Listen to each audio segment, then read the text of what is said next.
Yo. Hello there, Clobby'S. Thank you for joining me today. Today I have to think it's a live stream or something. It's not. It's a pre-recorded video. Clobbering Times. It's actually Clobby'S Quick Bits, based, of course, on Clobby'S Comics Corner Spinner Rack Time Machine 1971, September 1971. We're in week 3 now. The first 2 videos, of course, were bunched into the same week. Then, of course, day before yesterday, I would have come out with this one yesterday, but had some tech issues. I'll try to make it Thursdays from now on. But yes, this past Wednesday, I did week 3. I'm going to do that. Then a quick look at the things that did not make the cut. I picked out 10 comics for week 3 off of my 1971 September screener, spinner rack screener. I was looking at stuff for screens, and then I used the word screener. What is a screener? Say screen door? I don't know. Sorry, everyone. Hey, look, I'm glad you're here. I hope you've all been enjoying these videos. You know what? Even if you haven't, it's okay. You can tell me, because I've been enjoying making them. And if you get any joy out of it all, I appreciate that. And if not, hey, look, I understand. It's a weird world out there. I'm in a time machine. The spinner rack, here's the TARDIS. So this past week, the titles that I did select, I'll go for them briefly because it's on the other video, which there will be links in my description below to my other Clobby'S Comics Corner vids. So in week 3, I chose Justice League 94, Phantom Stranger number 16, X-Men number 73, Mr. Miracle number 5, Superman number 244. Yeah, I'm just a superhero geek, I'm going to tell you. My wonderful Fantastic Four 117, Marvel Spotlight number 2, first appearance of Werewolf by Night, Accountant by Day. I used that joke too much, sorry. Marvel Tales 33, Special Marvel Edition, the tongue twister title, number 4, and Teen Titans number 36. And but as you know, and as I've talked about as I did my last Quick Bits and other shows, there were many titles out.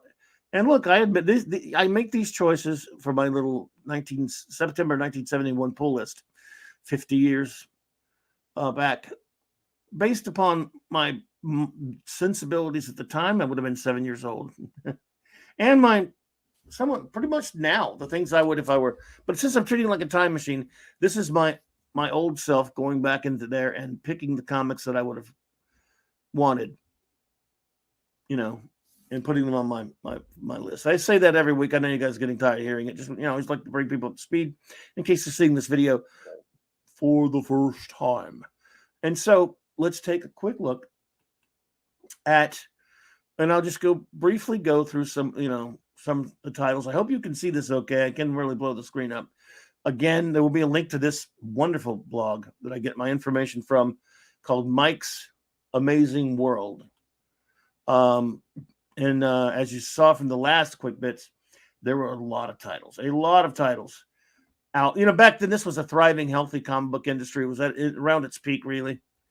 And thus, there were many big companies. Yes, this week I only got Marvel and DC. Again, a superhero geek, but still.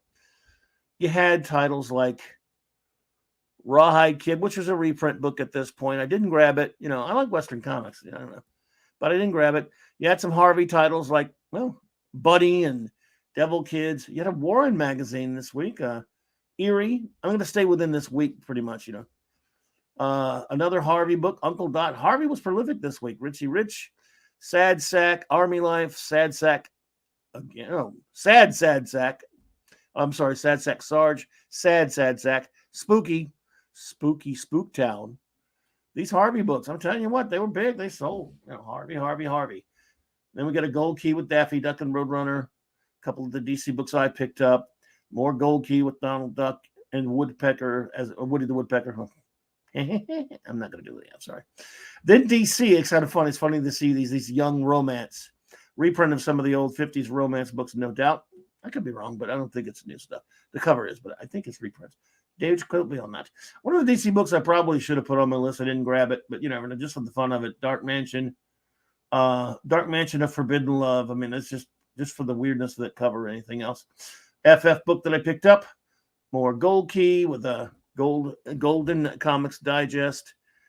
House of Mystery, another book I ever picked up that much.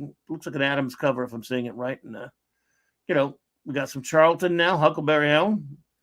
Wow. Marvel Little Kids. Yes, Marvel had some kids comics as well.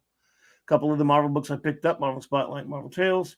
And I don't know. Maybe I should have picked this one up. Who knows? Maybe I would have gone back to the shop later to pick up Monsters on the Prowl. No doubt reprints of the old Marvel Monster Atlas monster books. Another Marvel Love Story reprint. The Love Story comics must have been, these were again reprints from the 50s probably, but they must to reprint these again. Marvel was trying to flood the racks with reprints. If you see my previous video, you'll know that. So let's see here. And that stops us at the last one, the last two, which were books I picked up.